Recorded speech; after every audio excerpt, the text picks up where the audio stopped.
चित्रपटाविषयी, त्यांच्या पात्राविषयी आणि सुरुवात मला वाटतं सगळ्यात आधी मला सांगा, सोशल मीडियावर कोण सगळ्यात जास्त ऍक्टिव्ह आहे? अक्षय हां, येस. मग तुमच्यापासून आपण आता गायत्रीमुळेच ऍक्टिव्ह राहायला लागते. आमची डिजिटल PR ते 3 वाजता ही पोस्ट, 5 वाजता ही पोस्ट कंपल्सरी टाकावी लागते. सगळं तिच्या हातात आहे, त्यामुळे जास्त आहे सध्या सोशल. हां, पण येस, म्हणजे you are most active on the social media. आणि त्यासोबत ऍक्च्युली त्या रॅपिड फायरकडे मी येणार आहे, पण त्याआधी तुम्ही लिहिलेली सुद्धा आहे ही गोष्ट निखिल सरांसोबत. त्यामुळे तुमचा हा अनुभव कसा होता? गोष्ट, ते चित्रपट आणि त्यानंतर आता फायनली एक कलाकृती पूर्ण होऊन ती प्रेक्षकांपर्यंत पोहोचणार आहे. खरं तर लेहला प्रोत्साहन दिलं ते निखिलनीच. कारण एक सुरुवातीला असं झालं की एकदम म्हणजे प्रोड्युसर ही यायच्या आधी आम्ही बसायचो, तर त्याच्यात एक रफ ड्राफ्ट तयार केला होता त्यांनी. तो आणि अमित बेंद्रे म्हणून आमचा मित्र आहे, तर त्याच्यामध्ये काही काही मला गोष्टी खटकत होत्या. तर तो म्हणला की तू लिही ना, मग तुला जर एवढं वाटतंय तर तू लिही. ते म्हटलं मी कधी लिहिलं नाहीये. तो म्हटलं लिहून तर बघ ना, 1-2 सीन लिही, काय होते बघू आपण. तर मी एक सीन लिहिला त्यातला आणि त्याला दाखवला, दुसऱ्या दिवशी वाचून दाखवला. तो म्हटलं हे ब्रिलियंट आहे, म्हणजे की आत्ताची जी भाषा आहे पोरांमध्ये, ती भाषा त्याच्यामध्ये उतरली आहे तुझ्यामुळे, तर तू कंटिन्यू कर. डायलॉगला तू अमित बेंद्रे बरोबर बस आणि तू सुरू कर. म्हणून अशा पद्धतीने ती सुरुवात झाली आणि मी आणि अमितनी बसून रोज 2-2, 3-3 सीन लिहून लिहून निखिल बरोबर डिस्कस करत करत करत करत पुढे गेलो आम्ही. म्हणून त्याची ती सुरुवात झाली. ओके, आता निखिल सरांसोबत तुम्ही लेखक म्हणूनही काम केलं, त्यांचं दिग्दर्शनही तुम्ही सगळ्यांनी अनुभवलंय आणि त्यांनी अभिनय सुद्धा केलाय. म्हणजे तुमच्यासोबत मोस्टली त्यांचे सगळे सीन्स आहेत. कुठली छटा तुम्हाला सगळ्यात जास्त भावली? त्याची हां, त्याची गोड अशी मोठी स्माइल दिली आहे, तर मनातलं उत्तर सांगा. त्याच्या छटाच एवढ्या आहेत की तो माझ्या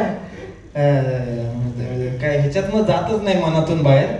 पण त्याची एक छटा आहे जी डान्स मध्ये आहे, तुम्ही ऑब्झर्व केली की नाही माहिती नाही. तो बरेच ठिकाणी चुकलाय, तेव्हा त्याच्या तोंडावरती आलेली आहे. चेहऱ्यावर सगळे रंग उमटले. एक्झॅक्टली. नाही, ही संधी आम्ही तुम्हाला देणार आहेत ऍक्च्युली सगळ्यांना. एकदा गाण्यावर आम्हाला प्रत्यक्षात पाहायचं आहे तुम्हाला थिरकताना, तेव्हा चुकू नका तुम्ही, आम्ही लगेच रंग कॅप्चर करू. पण थँक्यू. सोशल मीडियावर कोण ऍक्टिव्ह आहे यापेक्षा सगळ्यात जास्त मला वाटतं चाहते मंडळी.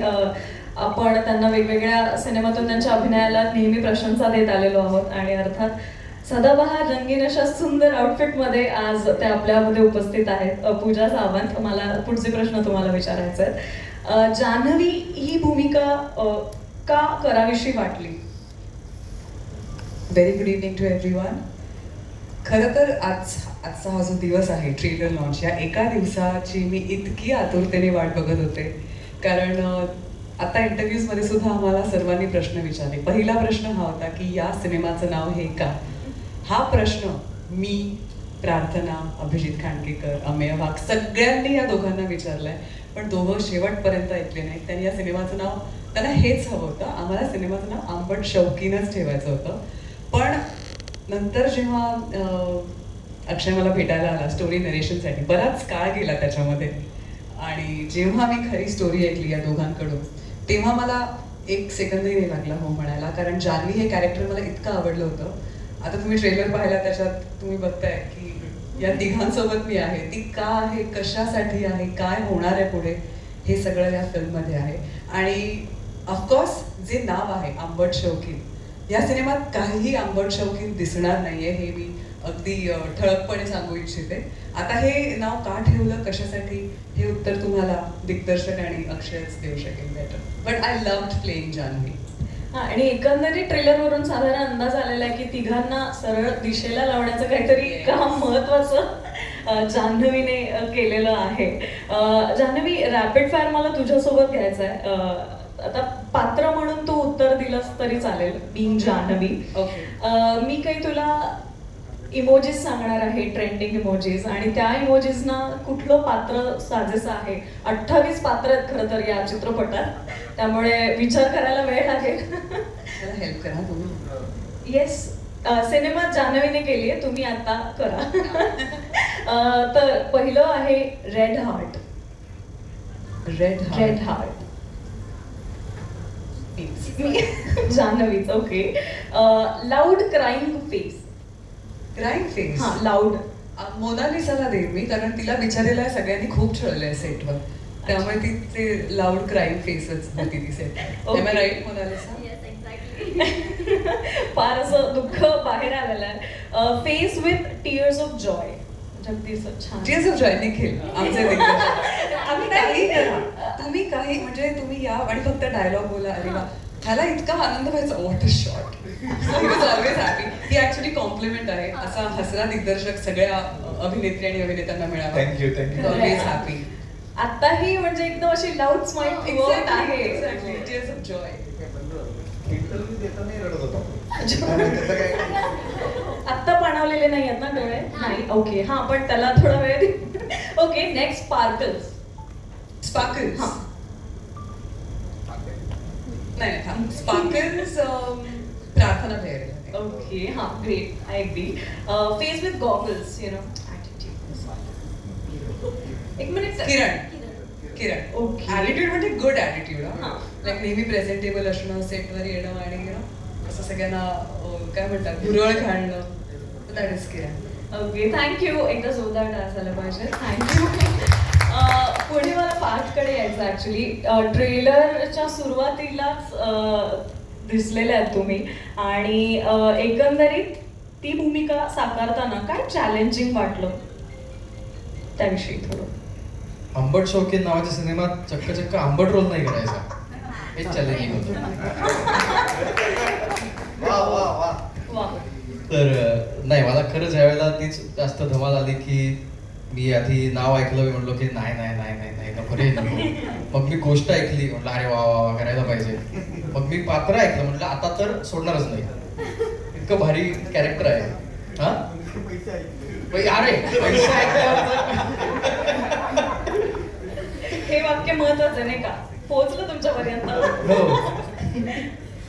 सो दिग्या नावाचं कॅरेक्टर आहे की आता तुम्ही बघितलं तसं की मी चक्क साधा बोळा आहे, कुठल्याही मुलीला त्रास देत नाहीये, कोणाबद्दलही काहीही वाईट बोलत नाहीये, म्हणजे आपलं जसं मी आहे तसं मी खरंच आहे तसं मला करायला मिळालं. तर नाही, पण एक खूप महत्वाचा घटक रिप्रेझेंट करतोय मी या सिनेमाच्या माध्यमातून, की आपल्या समाजात असे खूप मुलं असतात की जे हळवी असतात, ज्यांच्याबरोबर काहीतरी वाईट घडलं तरी पटकन बोलत नाहीत कोणापाशी, आणि तो त्यांचं ते आतमध्ये कोंडून राहून ते खूप टोकाची काहीतरी भूमिका घेतात. तर असं न करता त्यांनी काय करावं, त्याच्यावर काय सोल्युशन असू शकतं, याबद्दल आमचा हा सिनेमा आहे. तर मला फार छान वाटतंय की मला हा मेसेज या सिनेमाच्या माध्यमातून, पात्राच्या माध्यमातून पोहोचवायला मिळतोय. थँक्यू. पुढचा प्रश्न मोनालिसा. गोष्ट ऐकल्यानंतर काय रिॲक्शन होती, आणि छळ खूप झाला हे तर आम्हाला आता कळलंय, पण एकंदरीत चित्रपट पूर्ण झाल्यानंतर आता काय फिलिंग आहे? खरं तर मी खूप 5-6 वर्षांपूर्वी निखिल बरोबर एक सिनेमा केलेला, आणि त्यावेळेस मी निखिलला म्हणाले होते की तू कधीतरी दिग्दर्शक हो, तू एक तरी सिनेमा डिरेक्ट कर. ऐकलंय हा. अगदीच. आणि त्यांनी ज्यावेळेस हा सिनेमा केला त्यावेळेस त्यांनी मला कॉल केला होता की मी एक फिल्म डिरेक्ट करतोय आणि त्यात हे असं असं पात्र आहे. तर मी त्याला काहीच क्वेश्चन केला नाही, आणि ही माझ्या आयुष्यातली पहिली फिल्म असेल जेव्हा मी दिग्दर्शकाला कोणताही प्रश्न विचारला नाही. नाव ऐकून पण नाही. तेच तर मी त्याला म्हणाले निखिल मी तुला एकही प्रश्न विचारणार नाही, पण माझी एक रिक्वेस्ट आहे, तर ती पूर्ण होऊ शकते का? म्हटलं नाव बदल तू सिनेमाचं. हे नाव आणि मग सिनेमा करणं हे थोडं माझ्यासाठी अवघड आहे, त्याच्यामुळे तू पात्र मला चांगलंच देशील, त्याच्यात मला काही डाऊट नाहीये, पण हे नाव बदलता येईल का? त्यावेळेस तो म्हणाला की हे नाव का आहे हे मी तुला रिलीजिंगच्या वेळेस पटवून देईन, पण आता मी हे नाव बदलू शकत नाही. थँक्यू. ऍक्च्युली त्यांनी पटवून दिलं सुरुवातीलाच. नाही खरंच, कारण हा आज मी बघितलं सकाळपासून जोही व्यक्ती येतोय तो सगळ्यात पहिल्यांदा टायटल विषयीच प्रश्न विचारतोय की हे टायटल का आहे, आणि अर्थात महत्वाचं म्हणजे सिनेमा तसा नाहीच आहे जसं ते टायटल आहे. सो येस, मला आवडली स्ट्रॅटेजी यु नो, आणि ती त्यांनी लिखाणाच्या वेळेसच हेरली आहे आणि ती खूप सक्सेसफुल झाली आहे. ते तर आपण जाणतोय आता आणि अनुभवावरून कळतंय. पण येस, जमलंय, जिंकलंय तुम्ही. दोघेही जिंकले. अक्षय. नाही खरंच जोखमीचं काम आहे असं ठाम राहणं की इतके सगळे कलाकार म्हणतात बदल आणि तरी सुद्धा ठाम.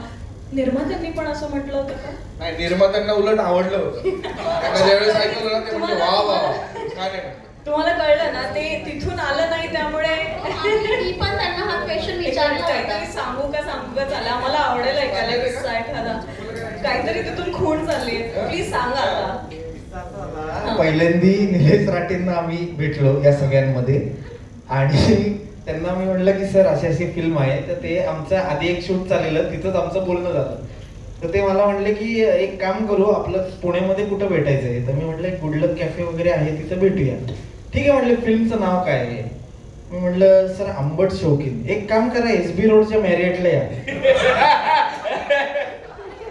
मीटिंगला तिथं बोलवलं पहिल्यांदी. तिथंच मी निघलेला म्हटलं ते ऑन आहेत आपल्या प्रोजेक्टला घेऊन. खरंच सांगतोय.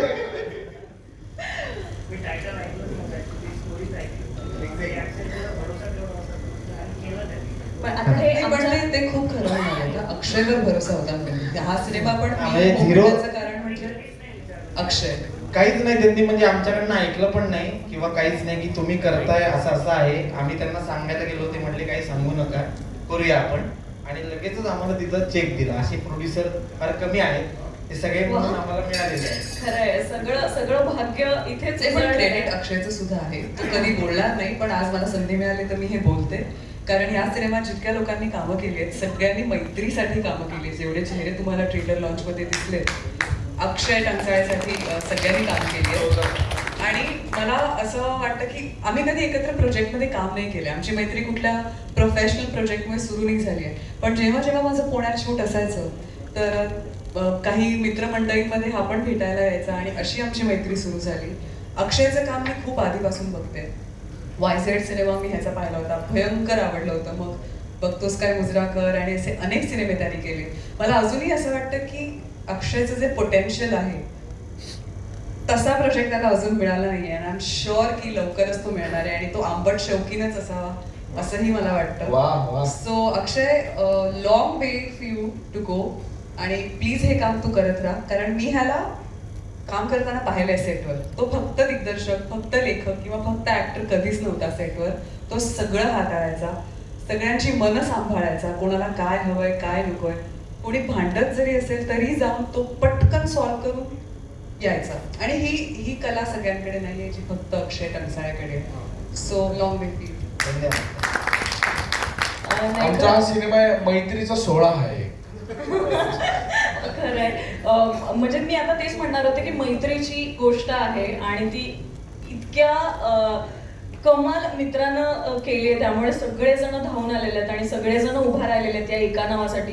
हीच खरं तर खूप मोठी पोचपावती आहे. म्हणजे प्रेक्षकांपर्यंत पोहोचणार आहे सिनेमा, त्यांना भरभरून आवडणार आहे. पण आज इथे या क्षणी जे ऐकायला मिळालं आपल्या मैत्रिणीकडून ती खरंच खूप मोठी दाद आहे. Definitely. आणि एका प्रामाणिक कामाची कौतुकाची थाप मिळत राहते आणि आज ती या क्षणी मिळाली. एकदा जोरदार टाळ्या.